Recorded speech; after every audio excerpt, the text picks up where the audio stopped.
These are the three people we've invited to come and talk to you about G-Sync. Now, the reason why we invited these three people, Juvie, ZZ Top, and Hollywood Beauties, is because they also happen to be some of the most important contributors to modern 3D graphics. I think as soon as you realize who they are, there will be no question that they have contributed more to modern computer graphics than just about anybody.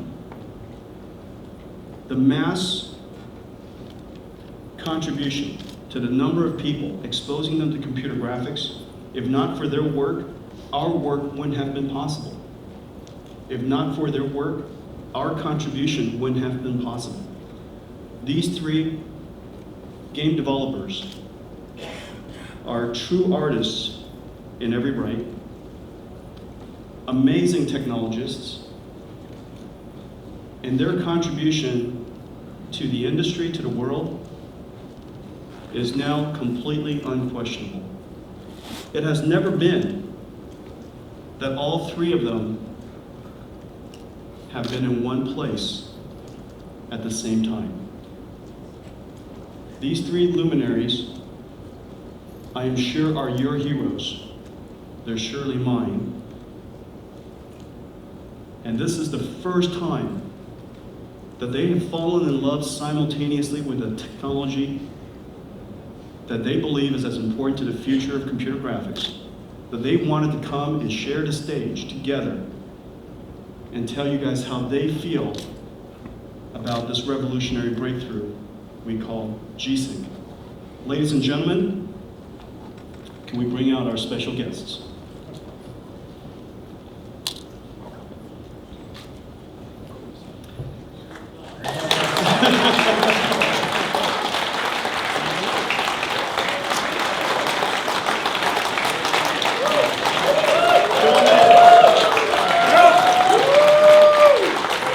John, welcome.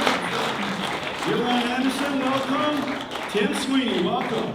What do you guys think, huh? Talk about friends. If you want to have friends, here, stand. Yeah, go ahead. Give them your standing O. Yeah. These guys are really, really amazing. Now we look, when you get John, Johan, and Tim on a stage, can we just all agree we're not going to rehearse? They're going to say whatever they're going to say, okay? And that's really great. And I want them to tell you how they feel about this technology. So maybe we'll just do it from this side out. So Tim, just stand out here so they can all see it. And Johan, stand out here. You know what it is? Partly, they're a little awestruck by the celebrity of you guys. So, I know it's not, you guys don't feel like you're Brad Pitt, but to them you are. Okay? To them you are. To us you are. All right, so stand out here out of the shadows. And so Tim, why don't we start, first of all, some of the challenges in computer graphics. I think the audience would love to hear about your reaction to G-Sync when you first saw it. What do you think are the implications of G-Sync? Now that it's available, what do you think is going to happen to the future of gaming? So, some of those type of questions. It's really nice.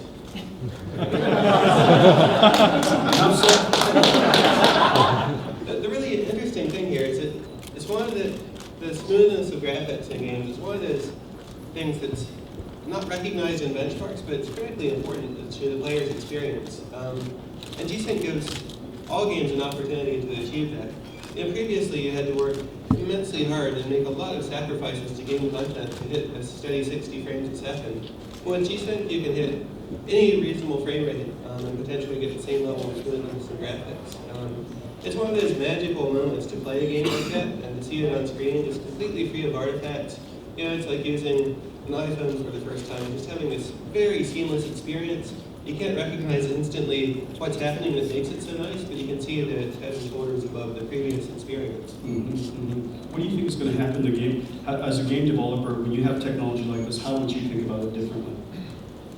It really frees up the game developers to make much more immersive experiences without the sort of sacrifices that we'd have to make in the previous generation. If you were aiming at a steady 60 frames a second in the last generation, you would have to absolutely assured that every single frame hits that target. Whereas with G-Sync, you have a lot more wiggle room on each side because you have this kind of continuum of performance, anywhere between 30 to hundreds of frames a second, where the game will continue to operate smoothly and deliver a great experience without artifacts. That's cool. Johan, what do you think? Tell us your feelings about G-Sync, and as you think about G-Sync, what are the implications to the future of gaming, and how would you develop games differently? It's pretty awesome. It's really, it changes the perception quite a bit, and I was really surprised by that. When you actually see it in action, which people here will do, is the best possible experience you get before a game. So if you're running 100 FPS in a game, typically without G-Sync that people do, that's sort of what we're used to in the best possible type of experience. But with this, well, you don't. It completely changes the actual perception of the picture. You see a continuous stream of something that your mind actually interprets as a moving picture, and I really like that. I was surprised by how my mind actually interpreted the information, and when we tried it out and just had more and more people in our studio just testing it, everyone just came up with the same experience there. And that's really quite amazing. What do you think is going to happen to game development if this becomes widespread technology? I think one thing that has not really been reflected in games, Tim was into this a little bit of we design games for a certain specific budget, but games nowadays are not really the games you played 15 years ago or even 10 years ago or 5 years ago. Games now are these massive experiences of very different types of environments that you have in your game. And sometimes you have a cutscene, and sometimes you have a giant star field that you're traveling through, and sometimes you have massive amounts of explosions. And it's essentially impossible to design a game for a fixed frame rate today. And you don't really want to. You have to make massive compromises in all areas. Even if we think our overall game runs at 60 FPS, we will have to run around 14 milliseconds fast. Leave a little bit of a budget for things that we can't really predict in our environments. And with this, well, we don't really need to do it in the same way. Sure, you probably don't want to jump too much in frame rates, but if the storytelling and the actual game experiences are adapted for it, and with this technology, it's actually much easier to create the games that you actually want and the experiences you want, and still get a really good picture out of it that your mind interprets in a very nice way. That's really cool. Fanatical about displays as John. And the reason for that is because he's putting them awfully close to his eyes these days. And when he saw it, he wanted to come out and share his opinion with you guys and his first reactions with you guys. John, what do you think? And what do you think is going to happen as a result of this for years, the technology? PC space has had a willful blind spot to the artifacts of tearing and judder, where we can talk and try to get people excited about these relatively subtle effects like gamma correction and subsurface scattering and some of these things that we can spend tons of gigaflops on and kind of point out and squint, say this is really important, while blinding, covering our eyes over this huge tear line racing up and down the screen. It was really a fairly egregious artifact. And yeah, I've been a lot more sensitive about this for a long time. We did make the decision to make those compromises on our last title to be 60 frames per second, which meant that we did have this 15-20% cushion that we had to leave there to make sure that we wouldn't exceed that we would only very rarely wind up missing that, which meant that for any given amount of processing power that we targeted for, maybe 20% or more, in many cases a lot more, was just left completely unused because we were at the maximum frame rate. We were at 60 frames per second, and that was important for the smoothness that it gave us, but we had to make a lot of compromises to make that happen.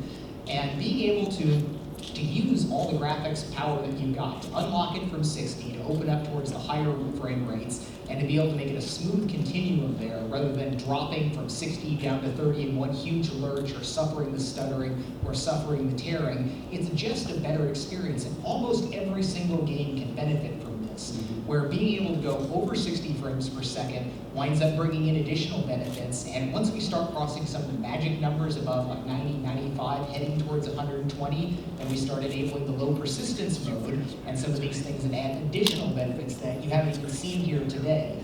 So I mean, the G-Sync technology involves not just the variable refresh, but also some of the low persistence modes, which will have additional benefits as games start moving towards those higher frame rates. But the only way we're going to get games towards those higher frame rates is by having this smooth incremental path.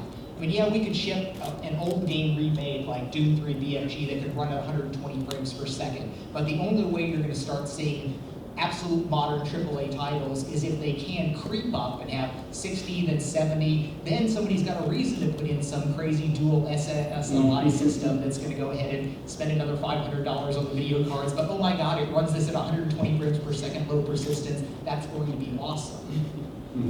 Yeah, absolutely.